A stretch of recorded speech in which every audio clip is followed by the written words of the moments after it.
نحمدہ ونصلی علی رسولہ الکریم اما بعد فاعوذ باللہ من الشیطان الرجیم بسم اللہ الرحمن الرحیم الصلاۃ والسلام علیک یا رسول اللہ وعلی آلک واصحابک یا حبیب اللہ۔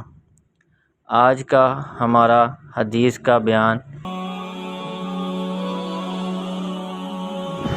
انس بن مالک رضی اللہ عنہ کہتے ہیں کہ ہم رسول اللہ صلی اللہ علیہ وآلہ وسلم کے ساتھ سخت گرمی میں نماز پڑھتے تھے، تو جب ہم میں سے کوئی اپنی پیشانی زمین پر نہیں ٹیک پاتا تھا تو اپنا کپڑا بچھا کر اس پر سجدہ کرتا تھا۔ وضاحت: سجدے کی جگہ پر کوئی چٹائی، چمڑا یا کپڑا وغیرہ بچھایا گیا ہو تو کوئی حرج نہیں، البتہ پیشانی کا ننگا ہونا اور ننگی زمین پر سجدہ کرنا افضل اور بہتر ہے۔ نماز میں خشوع ایک اہم اور ضروری عمل ہے۔ اسے حاصل کرنے اور قائم رکھنے کے لیے گرمی یا سردی سے بچنے یا اس قسم کے معمولی اعمال نماز کے دوران میں بھی جائز ہیں، تاکہ ذہن اور جسم ان اوراس میں الجھا نہ رہے۔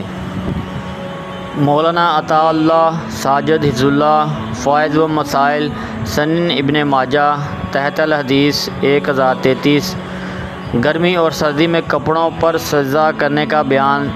انس بن مالک رضی اللہ عنہ کہتے ہیں کہ ہم نبی اکرم صلی اللہ علیہ وآلہ وسلم کے ساتھ سخت گرمی میں نماز پڑھتے تھے۔ جب ہم میں سے کوئی اپنی پیشانی زمین پر نہ رکھ سکتا تو اپنا کپڑا بچھا لیتا اور اس پہ سجدہ کرتا۔ اردو حاشیہ فوائد و مسائل۔ اس حدیث سے یہ مسئلہ ثابت ہو جاتا ہے کہ زمین کی گرمی یا سردی سے بچاؤ کے لیے کپڑے پہ سجدہ کرنا درست ہے۔ زمین پر پیشانی نہ رکھ سکنے کا مطلب یہ ہے کہ زمین بہت گرم ہوتی تھی، اس لیے جب چہرہ زمین کو چھوتا تھا تو تکلیف محسوس ہوتی تھی۔ فوائد و مسائل۔ حضرت حباب رضی اللہ تعالی عنہ اور انس رضی اللہ تعالی عنہ کی روایات سے معلوم ہوتا ہے کہ آپ صلی اللہ علیہ وآلہ وسلم گرمی کے موسم میں بہت زیادہ تاخیر نہیں کرتے تھے کہ گرمی ختم ہو جائے۔ اس لیے حباب رضی اللہ تعالی عنہ نے کہا، آپ صلی اللہ علیہ وآلہ وسلم نے ہماری شکایت کا ازالہ نہیں فرمایا۔ حضرت انس رضی اللہ تعالی عنہ نے کہا، بعض سجدہ کپڑے پر کرتے تھے۔